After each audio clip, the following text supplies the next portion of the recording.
Assalamualaikum warahmatullahi wabarakatuh. Kami dari kelompok 2 akan mempresentasikan Introduction to Cardiac atau Heart Anatomy. Di di sini anggotanya ada saya, Raisa Davina Lodia. Saya Syabira Putri Rafifah. Saya Ali Wibisono. Saya Arina Uswatun Aulia. Saya Siti Nurhamidah. Next slide akan dibacakan oleh Karin.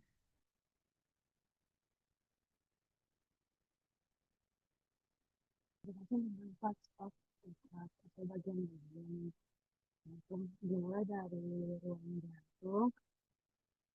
Ini yang warna biru itu darah kotor, masuknya dari atas, dari atrium kanan turun ke ruang pompa bawah, yaitu ventrikel kanan. Terus memompa darah kotor ini melalui arteri pulmonalis untuk menuju paru-paru.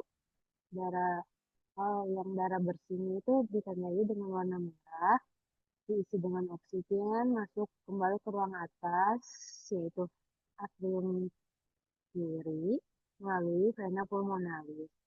Dari atrium kiri, darah turun ke ventrikel kiri. Lalu dialirin ke tubuh, memompa darah bersih ini dengan tekanan tinggi ke seluruh tubuh dan melalui pembuluh darah utama, yaitu aorta. Katup. Next gambar.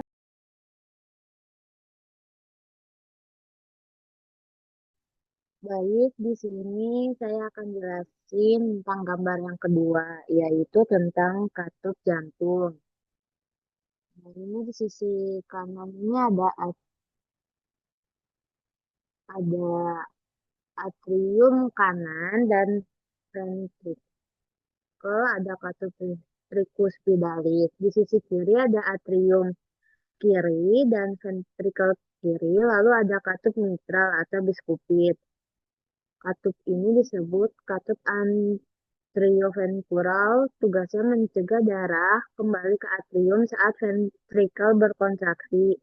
Dua katup lagi adalah katup pulmonal di jalan keluar menuju paru dan katup aorta di jalan keluar menuju tubuh. Katup-katup ini disebut katup seminular, tugasnya mencegah darah kembali ke ventrikel setelah dipompa keluar. Next slide akan dibacakan oleh Alif. Selanjutnya ada pembuluh darah besar yang melewati jantung. Yang pertama ada vena cava. Vena cava ini terbagi jadi dua.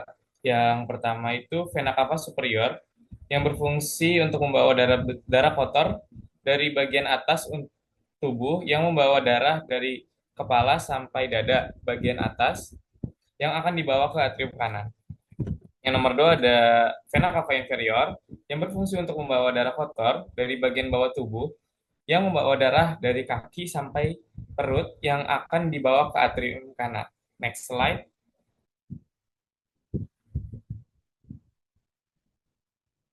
Selanjutnya ada vena pulmonalis, tidak seperti vena cava dan vena cava superior dan inferior. Vena pulmonalis ini berfungsi untuk membawa darah bersih yang akan disalurkan dari paru-paru menuju ke atrium kiri. Next slide.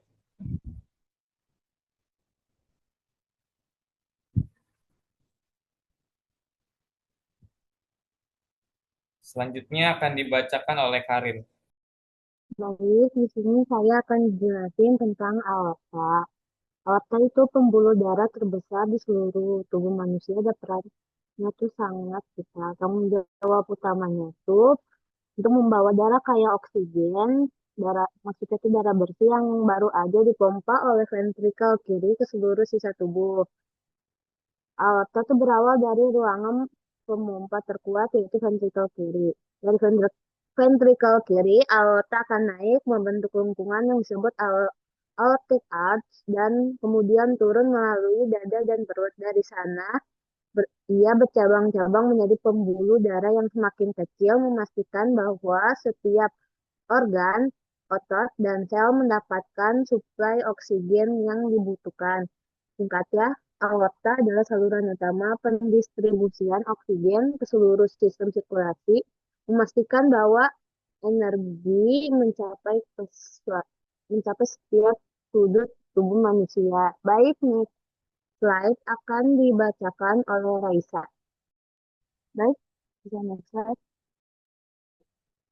Selanjutnya ada truncus pulmonalis, yaitu arteri utama yang bercabang menjadi arteri kanan dan arteri kiri. Fungsinya untuk membawa darah yang mengandung karbon dioksida dari ventrikel kanan jantung menuju paru-paru. Selanjutnya akan dibacakan oleh Sabira. Okay, let's continue with the difference between veins and arteries. Veins carry blood rich in carbon dioxide, have thinner and less elastic wall, and contain valves to prevent backflow. Heartbeat not audible and dark red bluish in color. Next, arteries. Arteries, on the other hand, carry oxygen-rich blood, have thicker elastic walls, and the pulse can be felt, heartbeat audible, and bright red in the color. Next, akan dibacakan oleh Arin. Mengapa tekanan darah tinggi menyebabkan stroke? Tekanan darah tinggi membuat jantung bekerja lebih keras seperti mesin yang dipaksa bekerja tanpa henti. Karena dipaksa memompa darah dengan tekanan tinggi secara terus-menerus, jantung dapat mengalami kerusakan. Penyakit jantung seringkali menjadi penyebab utama stroke. Keduanya bagaikan pasangan berbahaya karena memiliki banyak faktor dan resiko yang sama. Stroke yang paling umum yaitu ada stroke iskemik, yang disebabkan tekanan darah tinggi merusak dinding arteri, menyebabkan pengerasan dan penyempitan. Hal ini memicu terbentuknya gumpalan darah yang kemudian menyumbat aliran darah ke otak. Sel otak mati karena kekurangan oksigen dan nutrisi. Selanjutnya ada stroke hemoragik, disebabkan tekanan darah yang sangat tinggi, itu melemahkan pembuluh darah di otak hingga akhirnya pecah.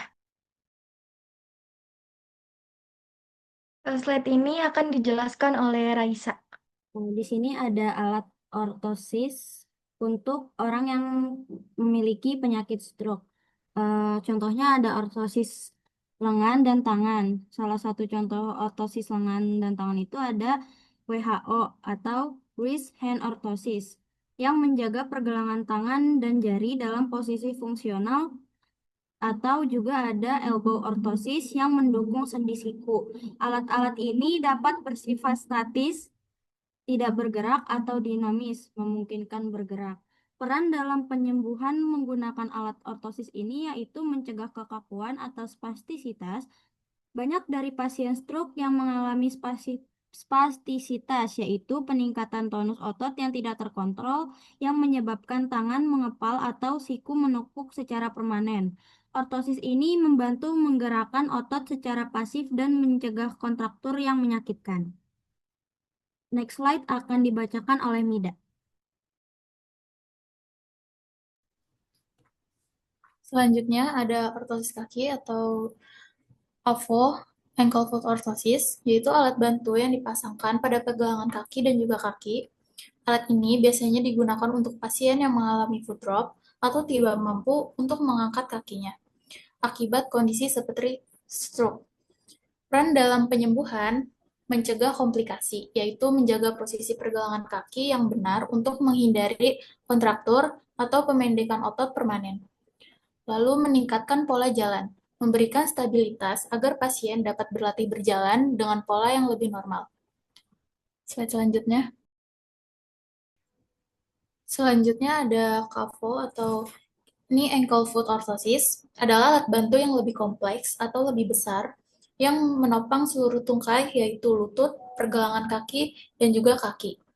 Digunakan untuk pasien dengan kelemahan atau kelumpuhan parah pada seluruh tungkainya. Fungsi utamanya adalah memberikan stabilitas penuh, mencegah lutut terkontrol saat tertekuk, memungkinkan pasien berdiri tegak, dan memfasilitasi terapi berjalan bagi pasien yang tidak bisa menopang berat badannya sendiri. Sekian presentasi dari kelompok kami. Kurang lebihnya mohon maaf. Wassalamualaikum warahmatullahi wabarakatuh.